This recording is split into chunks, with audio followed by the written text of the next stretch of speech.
नमस्कार दोस्तों, मैं मुकेश प्रोएक्टिव फिर से आपके सामने हाजिर हूँ एक नए विषय के साथ। दोस्तों, आज हम बात करेंगे आज की जो युवा पीढ़ी है कि उसके अंदर जो संस्कार हैं वो किस तरीके से गिरते जा रहे हैं। संस्कारों की बात की जाए तो हमारे समाज में, हमारे देश के अंदर सदा से ही संस्कारों का बड़ा महत्व रहा है। संस्कार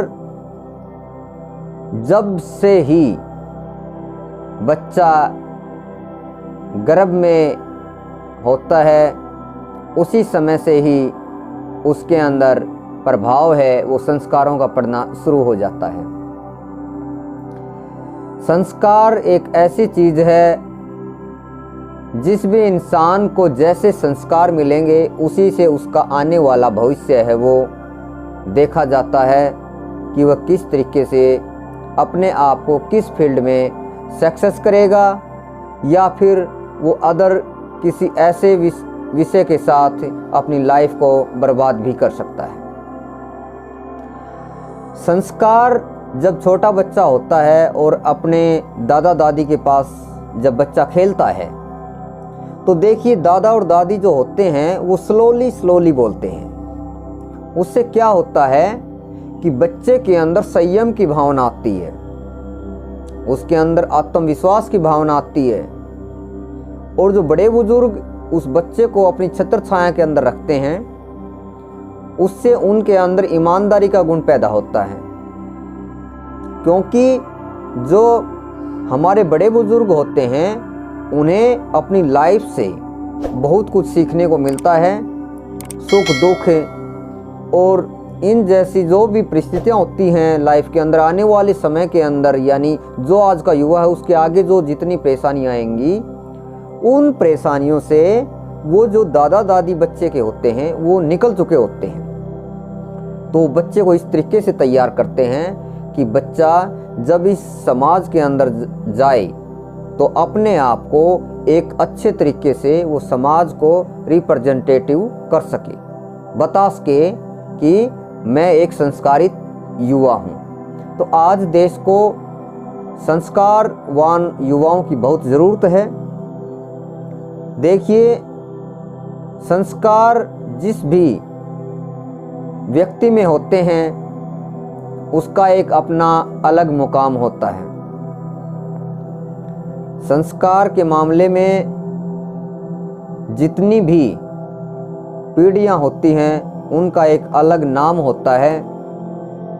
मैं आपको ये बताना चाहूँगा कि माता पिता के द्वारा बच्चा बहुत ज़्यादा सीखता है। कहा गया है कि बच्चे की पहली गुरु है वो माँ होती है।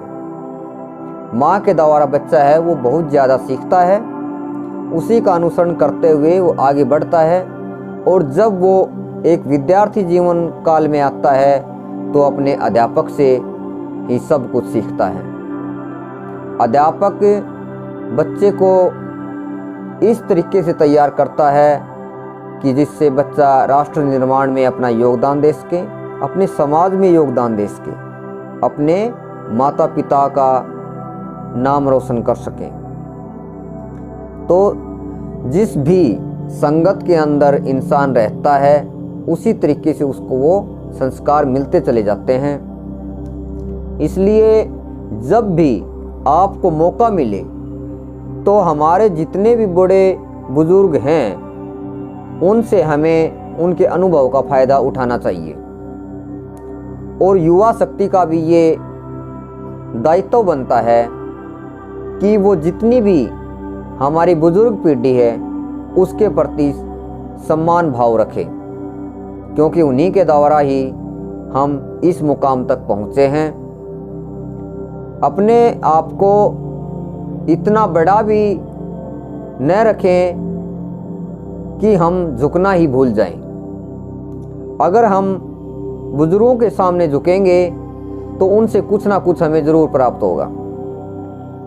देखिए, अगर आप झुककर आशीर्वाद लेते हैं बड़े बुजुर्गों से और जब वो आपके सिर के ऊपर से ऐसे हाथ लगाते हैं तो आप याद रखना एक विशेष प्रकार की तरंगें आपके अंदर पैदा होंगी, जिससे कि आपकी जो माइंड की शक्ति है वो बढ़ेगी और आप आगे बढ़ने में आपकी जो लाइफ है वो एक अच्छे तरीके से सफलतम रास्ते की तरफ आप बढ़ोगे।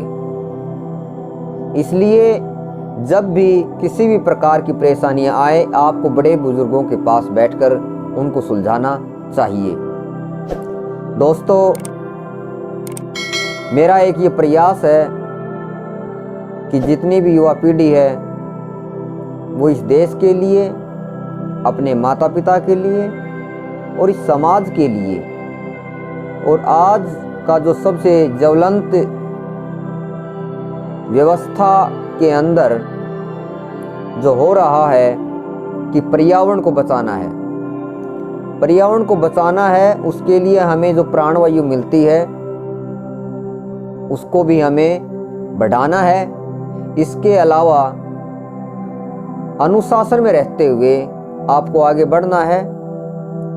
तो दोस्तों, आपका अपना ये चैनल है, इसे आप सब्सक्राइब करें, लाइक करें, शेयर करें और हमें सुझाव भी दें, क्योंकि देखिए आपके जो प्यार भरे सुझाव होंगे वही हमारा मार्गदर्शन करेंगे और उन्हीं के द्वारा हम आगे अलग अलग विषय के ऊपर जो वीडियोज हैं वो आगे लेकर आएंगे, जिससे कि हर तरीके के आपको मैं वीडियो उपलब्ध करवाने की कोशिश करूंगा, जिससे आपको ज़्यादा से ज़्यादा नॉलेज आप गेन कर सकें। तो दोस्तों, इसी तरीके से आप सब हमारे साथ बने रहिए और आपका प्यार हमें इस तरीके से ही मिलता रहे। धन्यवाद दोस्तों।